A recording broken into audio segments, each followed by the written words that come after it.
pun berdoa sampai lama berhari-hari gak mungkin turun rahmat ini. Kenapa? Karena di antara kalian ini ada yang putus silaturahim. Kalau di antara kalian ini ada yang putus silaturahim, sekarang cepat-cepat pulang, taubat kepada Allah, datangi orang yang beberapa hari ini atau sudah berbulan-bulan gak kalian sapa, maka insya Allah turun rahmat Allah Ta'ala. Maka pergi satu orang ini ke rumahnya, ternyata satu orang ini gak sapaan sama keluarganya, sama pamannya, itu sudah berhari-hari. Didatangi, minta maaf, saling memaafkan, kemudian langsung turun rahmatnya Allah Subhanahu wa ta'ala. Tentang bahayanya orang-orang yang putus silaturahim. Bahkan kata kanjeng Nabi Muhammad SAW, la yadkhulul jannah qati'ur rahim walau mata fi jawfil Ka'bah. Orang yang putus silaturahim gak akan pernah masuk surga walaupun meninggalnya di depan atau di dalamnya Ka'bah. Masya Allah. Orang ke Mekah aja nih Tuhan, itu belum tentu. Orang ke Mekah itu lah panggilan, butuh biaya banyak, apalagi masuk ke dalam. Nah, orang yang walaupun banyak ibadahnya tapi dia masih putus silaturahim gak akan masuk surga. Ini ucapannya kanjeng Nabi. Kanjeng Nabi ini mengatakan shadiqul masduq, orang yang jujur dan yang tidak pernah berbohong sama sekali selama hidup. Hadirin yang dirahmati oleh Allah Subhanahu wa ta'ala. Tapi apa sih definisi daripada silaturahim? Kalau jadi kan sering halal bihalal menyambung silaturahim. Tahu kanjeng Nabi Muhammad mengatakan definisi silaturahim itu laisa wasil bil mukafi, innamal wasil idza qata'a rahimuhu wa salahu. Itu silaturahim. Kata kanjeng Nabi Muhammad SAW, silaturahim itu bukan orang yang ketika kula jenengan datang ke rumahnya orang bawa gula 1 kilo kemudian dikasih gula 1 kilo. Dengan hadir kepada atau datang kepada rumahnya orang yang orang tersebut sering memberikan hadiah kepada kita, kemudian kita kasih hadiah kepada dia. Ini bukan definisi silaturahim. Silaturahim kata kanjeng Nabi adalah orang-orang yang menyambung. Ketika ada orang keluarganya kita, temannya kita, orang kampungnya kita yang tidak sama dengan kita, kemudian kita sambung. Itu tadi kan putus dulu. Habis itu kita datang ke sana, kita kasih hadiah. Tujuannya untuk menyambung tali silaturahim. Silanya pula tali, Pak. Namanya menyambung berarti ada yang putus baru disambung. Belum putus berarti belum menyambung. Oh sudah belum putus memang. Makanya katakan Nabi Muhammad SAW, menyambung silaturahim adalah ketika keluar jenengan itu gak disapa sama orang, ternyata jenengan yang duluan sapa. Keluar jenengan punya keluarga gak baik dengan kita, kemudian kita berbuat dengan mereka. Itulah definisi silaturahim. Hadirin yang dirahmati Allah.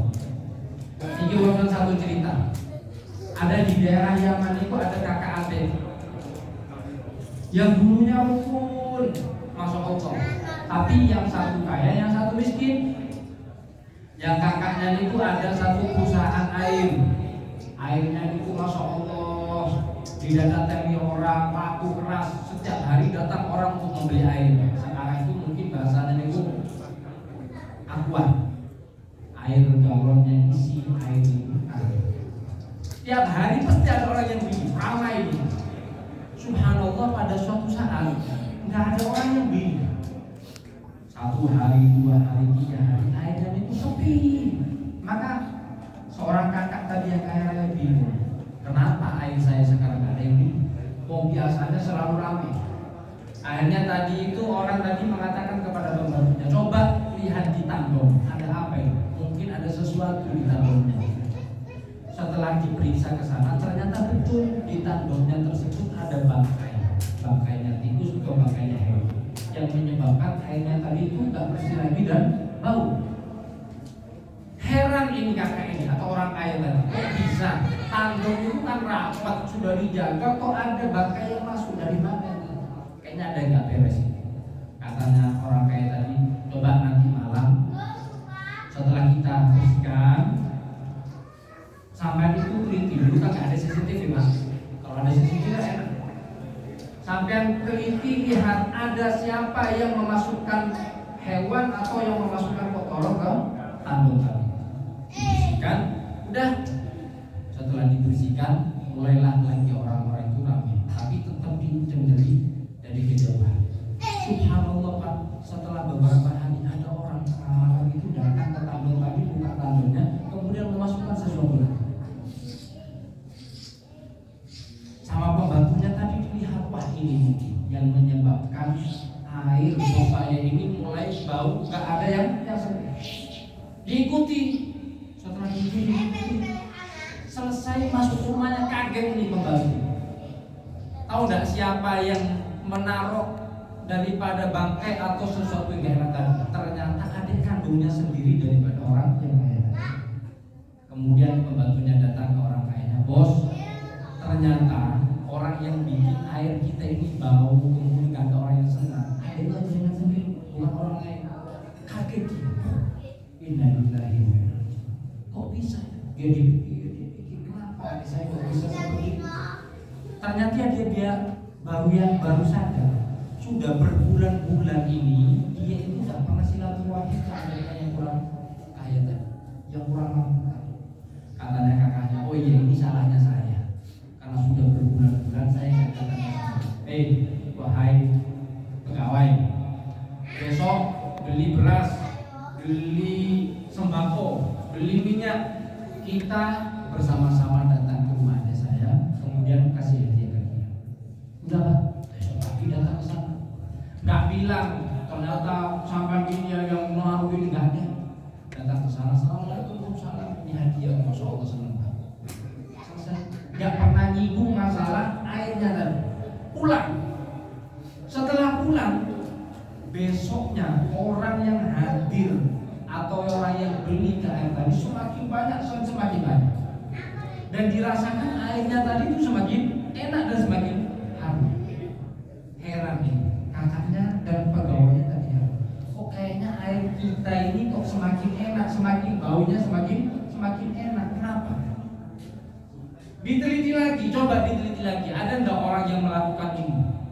Setelah diteliti ternyata tengah malam ada lagi orang yang ketahuinya bawa satu bunga. Kalau di Yaman itu ada campuran yang bisa menjadikan air itu baunya enak Pak.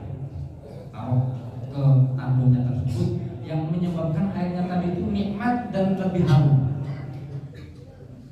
Diikuti, ternyata subhanallah yang naruh tadi itu, bunga tadi itu ternyata ada kandungnya sendiri yang sebelumnya naruh bangkai kemudian sekarang naruh bunga. Kenapa? Kata ulama, karena tadi kakaknya yang awalnya lupa silaturahim, kemudian silaturahim, akhirnya adanya yang awalnya jahat menjadi baik. Allahumma sholli ala Muhammad.